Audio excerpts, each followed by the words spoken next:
আমরা কথা বলবো। আমাদের সঙ্গে রয়েছেন আমাদের পলিটিক্যাল এডিটর আশিস চট্টোপাধ্যায়, এই মুহূর্তে নিউজ রুমে রয়েছেন তিনি। সরাসরি চলে যাব সেখানে।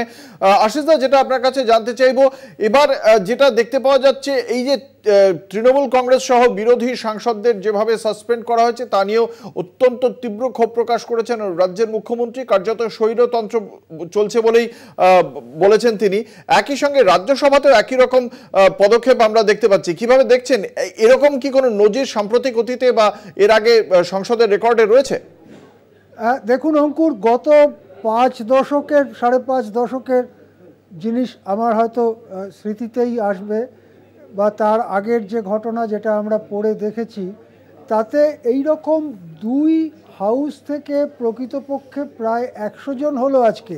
মানে আজকে যেটা দাঁড়াচ্ছে 44 বা 45 জন সদস্যকে রাজ্যসভা থেকে সাসপেন্ড করা হয়েছে এবং প্রিভিলেজ কমিটিতে পাঠানো হয়েছে তার একটা অংশকে।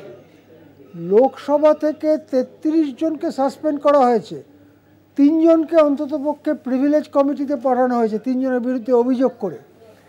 এর আগে 15-16 জনকে সাসপেন্ড করা হয়েছিল, তার মধ্যে প্রায় সব কজনই লোকসভার সদস্য ছিলেন, একজন ছিলেন রাজ্যসভার সদস্য।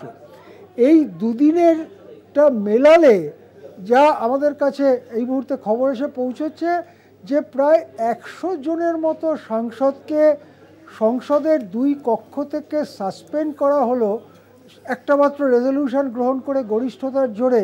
এটা ভারতীয় সংসদীয় গণতন্ত্রের ইতিহাসে একেবারে নজিরবিহীন, এবং যারা এটা করছেন প্রকৃতপক্ষে গায়ের জোরে, তারা এর কোনো নজির দেখাতে পারবেন না। এর আগে বহু হট্টগোল প্রতিবাদ হয়েছে। আজকে যে ঘটনা সামনে এসছে তার থেকেও অনেক বড় বড় ঘটনা সামনে এসেছে। আমরা দেখেছি এই বিজেপি যখন বিরোধী পক্ষে ছিল তখন এই যে 2G স্পেকট্রাম বন্টনের প্রশ্ন, কয়লা খাদান বন্টনের প্রশ্ন ইত্যাদি নানান প্রশ্নে বিরাট অভিযোগ এসছে, লক্ষ কোটি টাকা দুর্নীতির অভিযোগ উঠেছে। কিন্তু তাই নিয়ে বিরাট বিক্ষোভ হয়েছে। লোকসভা রাজ্যসভা দিনের পর দিন অচল করে রাখা হয়েছে, কিন্তু সাসপেন্ড করে সমস্ত বিরোধী পক্ষকে সংসদের 2 কক্ষ থেকে বের করে দেওয়া, এবং কেন এই পদক্ষেপ শাসক পক্ষ নিচ্ছে এই প্রশ্ন কিন্তু আজকে খুব বড় হয়ে দেখা দিচ্ছে। আমরা একটা ইঙ্গিত পাচ্ছি যে এমন কিছু বিল হয়তো এই অধিবেশনেই পাস করিয়ে নেওয়ার চেষ্টা করা হতে পারে, যা নিয়ে বিরোধীদের তীব্র আপত্তি রয়েছে। একটি বিল ইতিমধ্যে পেশ হয়েছে আজকে, সেটা হচ্ছে টেলিকমিউনিকেশনস বিল। এছাড়া 3টি ওই সংহিতা, criminal procedure code, Indian penal code, ভারতীয় সাক্ষী অধিনিয়ম ইত্যাদি, যে আগে যে আইনগুলো ছিল তার পরিবর্তে যে বিল পেশ করার ব্যাপার, সেইগুলোকে কি পাস করিয়ে নেবার জন্য সমস্ত ব্যবস্থাটা করা হচ্ছে, অথবা আরও কিছু আছে যেটা এখনও ঝোলা থেকে বের হয়নি, সেগুলো কি পাস করিয়ে নেবার জন্য বিনা বাধায় আজকে সংসদের 2 কক্ষে এই ধরনের একটা আগ্রাসী পদক্ষেপ নিচ্ছে? আমরা আরও বড় বড় প্রশ্নের সম্মুখীন হচ্ছি। দেশবাসী দেখছেন 100 জন সাংসদকে প্রায় 2 কক্ষ থেকে সাসপেন্ড করা হয়েছে পুরো অধিবেশনের জন্য। এটাই কিন্তু শেষ অধিবেশন।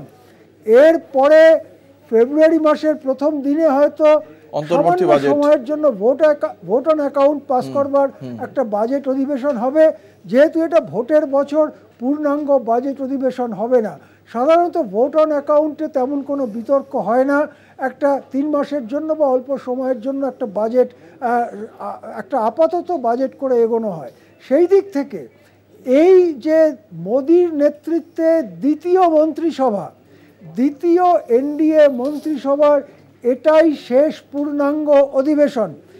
এই শেষ পূর্ণাঙ্গ অধিবেশনের শেষ কদিনে কি নাটক হতে চলেছে, কি আছে শাসক পক্ষের ঝোলায়, যার জন্য তাদেরকে সংসদের 2 কক্ষকেই বিরোধী শূন্য করে দিতে হয়েছে, এই নিয়ে কিন্তু সারা দেশে দেশবাসীর মধ্যে নানান প্রশ্ন দেখা দিয়েছে।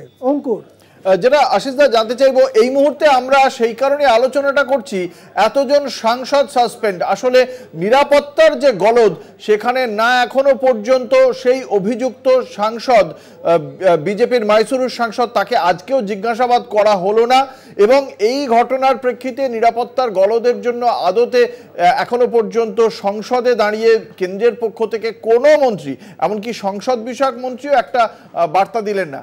ফলে এই গোটা বিষয়টাকে আড়ালে রাখতেই কি এরকম একের পর এক মানে আর বেশ কিছু বিল পাশ করানোর জন্যই কি এই সাংসদদের সরিয়ে দেওয়া হচ্ছে শীতকালীন অধিবেশন থেকে?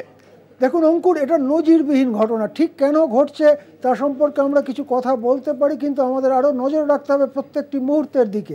ধরুন, মহুয়া মৈত্রকে কেন লোকসভা থেকে বহিষ্কার করা হলো? কেন? তিনি নাকি তার প্রশ্ন পাঠাবার যে ব্যবস্থা, তার ইমেল পাসওয়ার্ড অন্য কাউকে দিয়েছিলেন।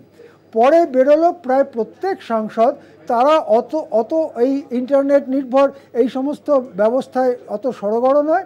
তারা তাদের পিএ বা তাদের কনফিডেন্সিয়াল অ্যাসিস্ট্যান্ট বা অন্য কেউ আত্মীয় তাদেরকে এইসব ইমেল পাসওয়ার্ড দিয়ে থাকেন। এতৎ সত্ত্বেও আধ ঘন্টার ডিবেটে মহুয়া মৈত্রকে লোকসভা থেকে বহিষ্কার করা হলো। কিন্তু যার রেকমেন্ডেশনে দুজন পাস নিয়ে ঢুকলো এবং তারা এই রকম একটা মানে রং ছড়িয়ে একটা বিশৃঙ্খলা তৈরি করলো লোকসভায়, সেই লোকসভার সাংসদকে একটা জিজ্ঞাসাবাদ করা, একটা জানতে চাওয়া, কোনো কিছুই আজকে হলো না। তার মানে বোঝা যাচ্ছে সামনে যে কারণগুলো আসছে সেগুলো হয়তো কারণ নয়। লোকসভা রাজ্যসভায় হট্টগোল পাকানোটাই হয়তো কারণ নয়। হয়তো এবারের সংসদে এমন কিছু পাস করিয়ে নেওয়া হবে, তার জন্য পরিবেশ তৈরি করা হচ্ছে যেখানে কোনো বিরোধী কণ্ঠস্বর থাকবে না, এবং ওই যেটাকে বলে যে মানে মুখের কথাতেই পাস হয়ে যায়, যেখানে প্রথাগত ভোটাভুটি করতে হয় না, সেই রকম মানে ভয়েস ভোট যাকে বলে, সেই রকম ভোটাভুটিতে বেশ কিছু গুরুত্বপূর্ণ জিনিস হয়তো পাস করিয়ে নেওয়া হবে। বিশেষ করে এটাই দ্বিতীয় মোদী সরকারের শেষ পূর্ণাঙ্গ অধিবেশন। অঙ্কুর, একই সঙ্গে যেটা জানতে চাইবো আশিস দা আপনার কাছে, যে এই যে পরিস্থিতিটা দাঁড়িয়েছে, এই যে ৪৫ জন লোকসভার এবং মানে লোকসভাতেই তো এতজন হয়ে গেলেন প্রায় ৩৩ জন, এবং অন্যদিকে ৪৫ জন রাজ্যসভার, শুধু ৩৩ জনের সঙ্গে যদি আমাদের দেশের জনসংখ্যা দেখি, তাহলেই তো বিপুল একটা জনসংখ্যার এই মুহূর্তে কোনো প্রতিনিধিত্বই থাকলো না লোকসভাতে। আপনার কি মনে হয় না এটা কি ভারতীয় জনতা পার্টিকে খুব বেশি মাইলেজ দেবে এই ঘটনা? ভারতীয় জনতা পার্টি নিশ্চয়ই তাদের রাজনৈতিক ডিভিডেন্ড মাথায় রাখবে। হ্যাঁ, দেখুন, অধীর চৌধুরী কংগ্রেসের দলনেতা, তিনি বলেছেন যে এই সরকার স্বৈরতন্ত্রের চূড়ান্ত শিখরে উঠে গেছে। তিনি বলেছেন বহুমতের অর্থাৎ গরিষ্ঠতার সুযোগ নিয়ে তারা সংসদের ওপরে বাহুবলি চালাচ্ছে। এখন একজন লোকসভার মানে এলাকার মধ্যে, সেই পার্লামেন্টারি কনস্টিটিউয়েন্সির মধ্যে ১৫, ১৬, ১৭, ১৮, ১৯ লক্ষ ভোটার থাকে। সেই ভোটারদের মধ্যে যারা ভোট দেন, অধিকাংশ ভোট পেয়ে সাংসদ নির্বাচিত হন।